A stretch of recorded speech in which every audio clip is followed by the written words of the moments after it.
Itu ada 3.941, 6 titik yang kita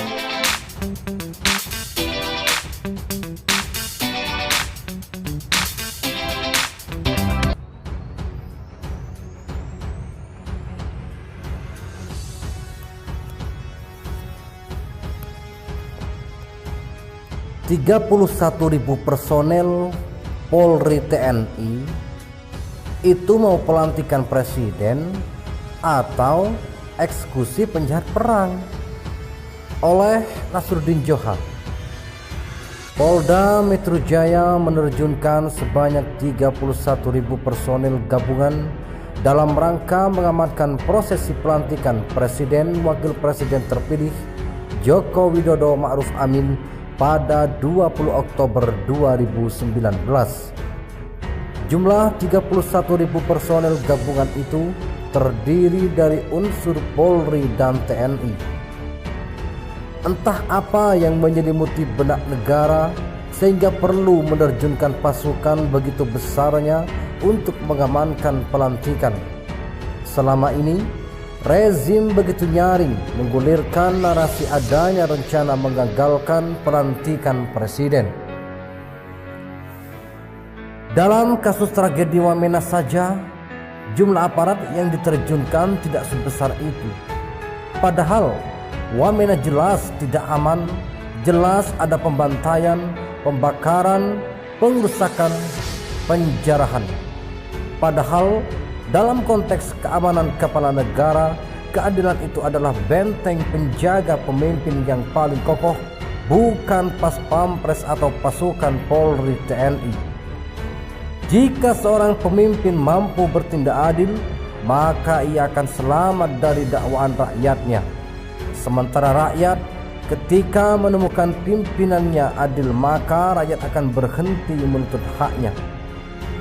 Rakyat justru sibuk mengerubuti kekuasaan untuk memberikan loyalitas dan menjaga kekuasaan dari segala bentuk rongrongan dari luar maupun dari dalam. Sebaliknya, jika pemimpin zalim, maka rakyat akan sibuk mengkritik pemimpin dan menuntut hak rakyat. Sudah menjadi hak rakyat mendapatkan keadilan, kesejahteraan, dan jaminan keamanan dari pemimpinnya. Dan sudah menjadi tugas pemimpin untuk bertindak adil, memberi rasa aman, dan menyejahterakan rakyatnya.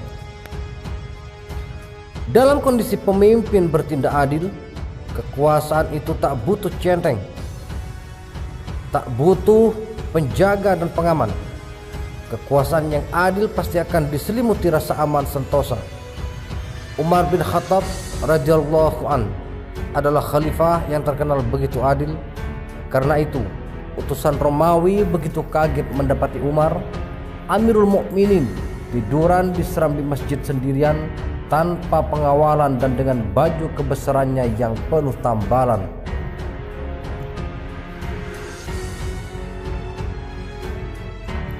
Namun jika pemimpin itu zalim, ribuan bahkan jutaan pengawal tidak akan mampu menjamin keselamatannya.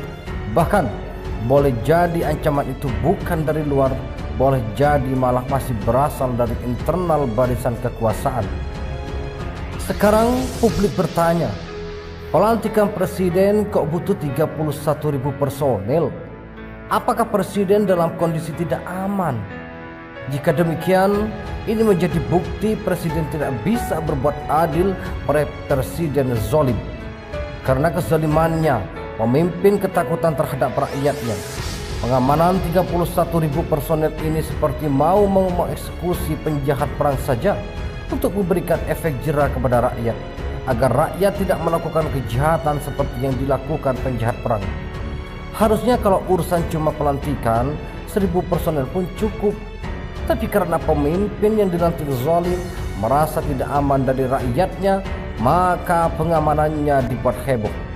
Urusan pemimpin itu bukan cuma pelantikan, tapi bagaimana menyejahterakan rakyat. Untuk urusan seremonial ini tak ada hubungannya dengan kesejahteraan rakyat, justru malah mengurangi jatah rakyat. Coba bayangkan 31.000 itu kalau setiap personil biaya pengamanan 100.000, maka totalnya 31 miliar. Coba kalau yang tugas cuma 1000, biaya bisa dibutuhkan hanya 1 miliar. Sisanya yang bisa dihemat sebesar 30 miliar itu bisa digunakan untuk membantu korban bencana yang menurut Wiranto disebut membebani pemerintah. Diri dari unsur Polri dan TNI. Entah apa yang menyelimuti benak negara sehingga perlu menerjunkan pasukan begitu besarnya untuk mengamankan pelantikan. Selama ini rezim begitu nyaring menggulirkan narasi adanya rencana menggagalkan pelantikan presiden.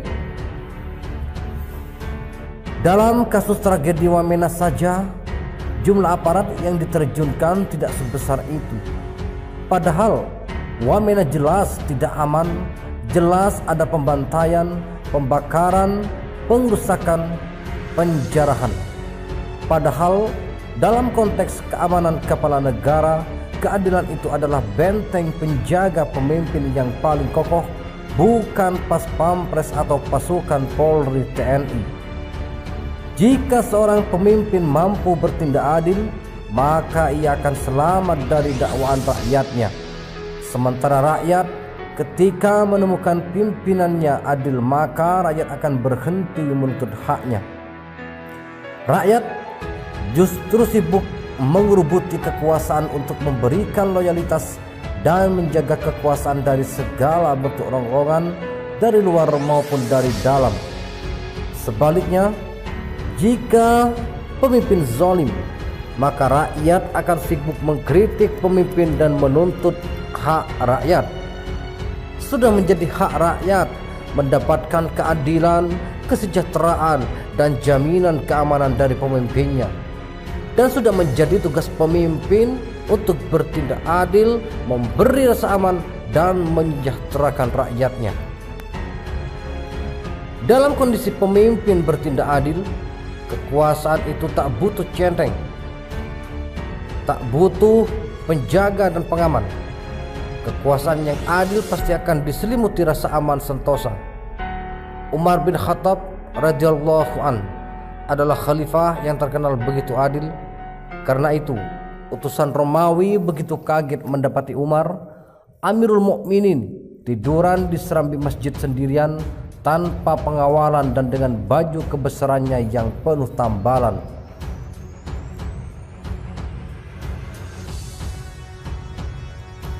Namun jika pemimpin itu zalim, ribuan bahkan jutaan pengawal tidak akan mampu menjamin keselamatannya.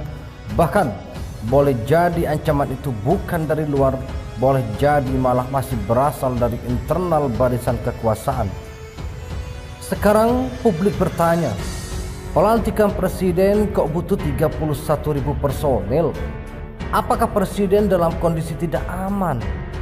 Jika demikian, ini menjadi bukti presiden tidak bisa berbuat adil pada presiden zalim. Karena kezalimannya, pemimpin ketakutan terhadap rakyatnya. Pengamanan 31.000 personel ini seperti mau mengeksekusi penjahat perang saja untuk memberikan efek jera kepada rakyat, agar rakyat tidak melakukan kejahatan seperti yang dilakukan penjahat perang. Harusnya kalau urusan cuma pelantikan, 1.000 personel pun cukup. Tapi karena pemimpin yang dilantik zalim merasa tidak aman dari rakyatnya, maka pengamanannya dibuat heboh. Urusan pemimpin itu bukan cuma pelantikan, tapi bagaimana menyejahterakan rakyat. Untuk urusan seremonial ini tak ada hubungannya dengan kesejahteraan rakyat, justru malah mengurangi jatah rakyat. Coba bayangkan 31.000 itu kalau setiap personil biaya pengamanan 100.000, maka totalnya 31 miliar.